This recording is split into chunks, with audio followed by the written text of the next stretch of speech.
tal? Buenos días, tardes, noches, dependiendo a qué horas estés viendo este video.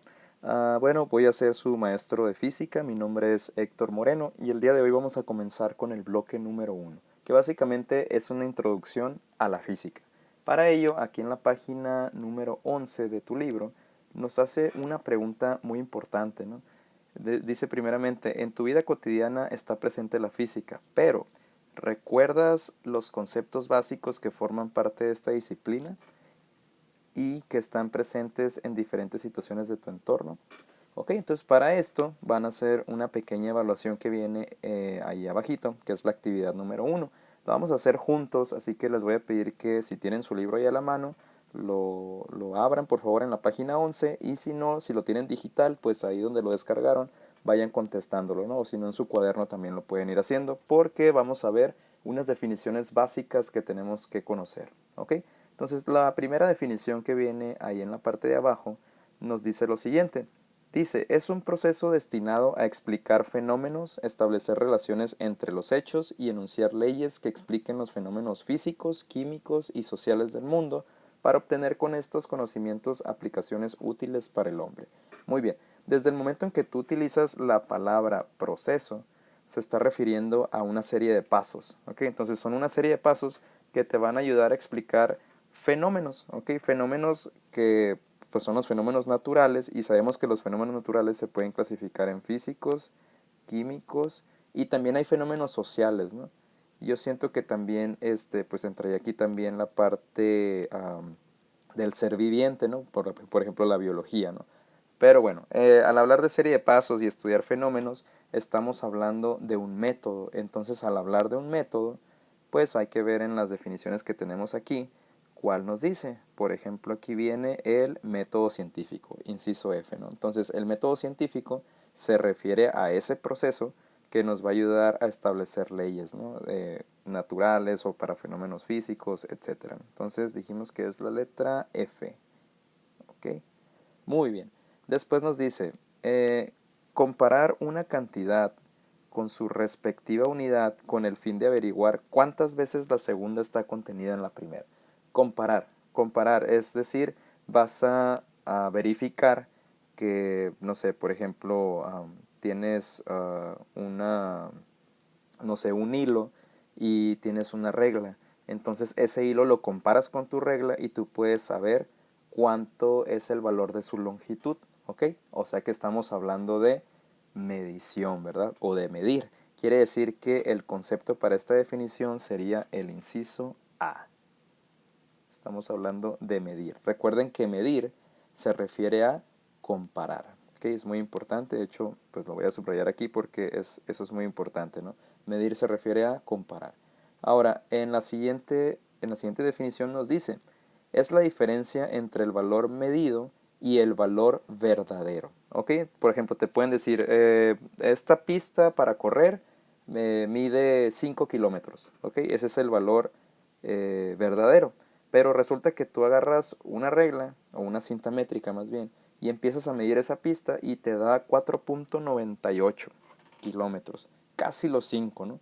Entonces tú tienes un valor medido que lo vas a comparar con el valor verdadero y los vas a restar, a eso se refiere la diferencia. Entonces cuando hablamos de una diferencia hablamos de una resta y cuando hablamos del valor medido es lo que tú mediste y el valor verdadero es lo que te están diciendo que debe medir. Por lo tanto, si nos vamos a los conceptos, estamos hablando de un error de medición. A eso se llama, a eso se le llama, ¿no? Error de medición. Es esa resta que tú vas a hacer entre esos dos valores, ¿no? Entonces es la letra G. Muy bien. Después nos dicen el siguiente concepto, perdón, definición. Comprende varios campos de conocimiento y estudio que conllevan al desarrollo de teorías y métodos científicos particulares, con los cuales se pueden obtener conclusiones objetivas y verificables. ¿Ok? Entonces, ahí, por ejemplo, nos está hablando de lo que viene siendo la ciencia. ¿Por qué? Porque son varios campos de conocimiento o varios campos disciplinares. Entonces aquí le vamos a poner campos de conocimiento. Recordemos que la ciencia, pues hay ciencia de las matemáticas, ciencia de la física, ciencia de la biología, ciencia de la química, ciencias sociales, ciencias naturales, etcétera, ¿no? Entonces, al hablar de campos de conocimiento, ya estamos hablando de esas diversas ciencias que hay, ¿no? Entonces, por lo tanto, sería el inciso E, que es ciencia. Ok, la siguiente definición nos dice, son aquellas propiedades que pueden medirse y expresar su resultado mediante un número y una unidad. Ok, aquí me están diciendo que es una cantidad, por ejemplo yo puedo decir 5, pero ¿5 qué? 5 kilogramos, 5 libras, 5 kilómetros, 5 qué. Entonces a eso se refiere. Es una propiedad que puede medirse, ok, regresando al ejemplo de la pista de carreras, o sea, se puede medir y lo vas a expresar el resultado mediante ese número que mediste y una unidad. En la pista de carreras, en este caso sería kilómetros, ¿no? La unidad. En el caso de medir, no sé, frutas en una bolsa, pues vas a medirlo por kilogramos, ¿no? Entonces es dependiendo. Entonces a eso, cuando tú mides y tiene un número y una unidad, nos estamos refiriendo a magnitud, o sea que es el inciso V. Entonces aquí le vamos a poner V. Muy bien. Luego dice, estudia las propiedades de la materia y de la energía y establece las leyes que explican los fenómenos naturales, excluyendo los que modifican la estructura molecular de los cuerpos. ¿Ok? Entonces ahí me está diciendo que estudia propiedades de la materia. ¿Ok? Ya estamos hablando de algo en específico. Va a estudiar solamente sobre la materia y también la energía de esta materia y establece leyes, ¿ok? Va a establecer leyes que explican fenómenos naturales. Entonces ahí ya dijimos varias cosas clave, ¿no? Materia, energía, leyes, fenómenos naturales, ¿ok? Entonces dice, excluyendo los que modifican la estructura molecular de los cuerpos, o sea, todo lo que sea moléculas, elementos, porque eso ya se refiere a química. Entonces, si hablamos de materia, energía y leyes y también fenómenos naturales, nos referimos a la física, ¿ok? Que ahí ya estamos hablando de la definición, de hecho. Entonces sería el inciso C. Y por último, dice así, longitud, masa, tiempo, temperatura, intensidad luminosa. ¿Qué vendría siendo eso? Pues serían medidas, ¿verdad? ¿Qué medidas serían? Pues tenemos que hay algo que se le llama mediciones fundamentales. Más adelante vamos a ver ese tema, pero así en resumen, significa que son las medidas sencillas, ¿no? Por ejemplo, longitud se puede medir en metros, kilómetros, centímetros, etcétera. Masa, kilogramos, el tiempo se mide en segundos, temperatura en grados centígrados, grados Fahrenheit, intensidad luminosa en candelas, etcétera, ¿no? Entonces, las fundamentales son como que las básicas, porque hay otras que se llaman derivadas y esas son, por ejemplo, combinas. ¿Sabes qué? Pues longitud y tiempo, entonces sería metro sobre segundo. Quiero combinar kilogramo con, no sé, con kilómetros, entonces kilogramos sobre kilómetros. Entonces esas ya serían derivadas, ¿ok? Entonces como estas son las básicas o fundamentales, estamos hablando del inciso D, ¿ok? Entonces, bueno, esas serían las respuestas para esta pequeña evaluación. Quise hacerla con ustedes porque ahí maneja que el profesor tiene que apoyarlos un poquito con estos conceptos.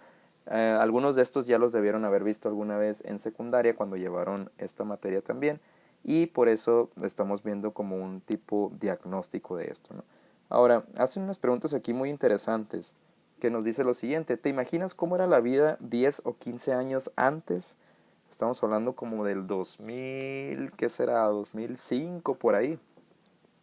Pues sí cambiaron varias cosas, ¿no? Yo creo, varias cosas tecnológicas, varias cosas sobre comunicación también. Era la misma forma de comunicarse o transportarse. Pues el auto se sigue utilizando, obviamente, los aviones igual, pero ahorita ya estamos viendo, por ejemplo, energías renovables, ¿no? Autos que funcionan con energía solar, con baterías, que a lo mejor en el 2005 pues no se miraban, ¿verdad? Apenas a lo mejor se estaba pensando en desarrollarlos, pero pues no había. En comunicarse, pues ahora WhatsApp, Facebook ya existía en el 2005, pero a lo mejor no estaba tan desarrollado como ahora. Instagram creo que todavía no estaba. Y varias aplicaciones de comunicación pues no había, ¿verdad? ¿Cómo eran las computadoras? Teléfonos, celulares, los electrodomésticos o los sistemas hidráulicos. Déjenme ir aquí nada más subrayando lo que ya llevamos. Ok, esta ya la contestamos, esta también. Y ahora, ¿cómo eran las computadoras, teléfonos celulares, electrodomésticos, sistemas hidráulicos, etcétera? Pues los celulares no eran smartphones como ahora de pantalla, eran celulares de botoncitos, ¿no? De hecho, el iPhone y los primeros celulares de pantalla táctil empezaron a salir en el 2007, si mal no recuerdo. Entonces, hace 15 años no era posible, por ejemplo, llevar una clase como la estamos llevando ahorita, ¿no? Que a lo mejor la estás viendo desde tu celular o, no sé, en una tablet. Entonces, solamente pues era por computadora y las computadoras pues no eran tan rápidas, ¿no? Como ahorita el internet era más lento incluso. Entonces, sí había mucha diferencia. Electrodomésticos pues tampoco había tanta novedad como ahora, ¿no? Por ejemplo, ahora hay unos que son hasta barredoras, ¿no? Que pones ahí es como un círculo que le pones encendido y empieza a barrer toda la casa, ¿no? Cosas así. Entonces, sistemas hidráulicos, pues también ha habido varios cambios. Eso se ven más como en empresas, ¿no? Que transportan o hacen ciertos trabajos con agua, así como presas, prensas también, etcétera. Bien, entonces aquí nos dice algo. Para todo ello, la física juega un papel muy importante, pero aquí te dice algo, una pregunta. ¿Sabes cuándo se inició el estudio de la física y en qué momento se convierte en una ciencia experimental? Bueno, entonces ahí va a comenzar nuestra primera tarea, que es la primera tarea que van a realizar y se debe de entregar en la fecha señalada ahí en Classroom y en el programa que les envía ahí también en Classroom. Entonces, sí los invito por favor a revisar el contenido que se está pidiendo en esta tarea y cómo tienen que presentarlo también. Va a ser, bueno, ahí vienen las especificaciones de cómo lo van a entregar y cómo lo van a realizar, ¿verdad? Si tienen alguna duda, algún comentario, no duden en hacerlo, por favor en las horas de clase y con gusto les contesto. También es importante estar viendo estos videos porque aquí voy a estar explicando las clases. Me gusta hacerlo en videos porque es una manera en que a lo mejor no muchos tienen el tiempo de conectarse a la misma hora o a la hora que les fue asignado la clase. Entonces de esta manera tú lo puedes ver a cualquier momento, ¿no? En el momento que tú puedas. Y pues incluso puedes regresarlo si no le entendiste algo, etcétera. A lo mejor la clase de hoy fue muy sencilla, pero va a haber clases en donde vamos a estar viendo problemas y se vuelve un poquito más complicado. Pero pues esto va a dar ventaja que puedas regresarle y entenderle un poquito más, ¿no? Que lo puedas ver varias veces. Acostúmbrense a ver estos videos, son importantes. No hay problema si los comparten con otros compañeros también, no pasa nada. Y ya saben, pueden escribirme. Yo les recomiendo descargar la aplicación que se llama Google Hangouts, porque en esa aplicación les puedo contestar más rápido, ¿no? Es como un tipo Messenger, por así decirlo, ¿no? Entonces ahí les puedo contestar más rápido. No olviden que sea, por favor, en horas de clase. Muy bien, bueno, entonces nos vemos la siguiente clase y nos vemos.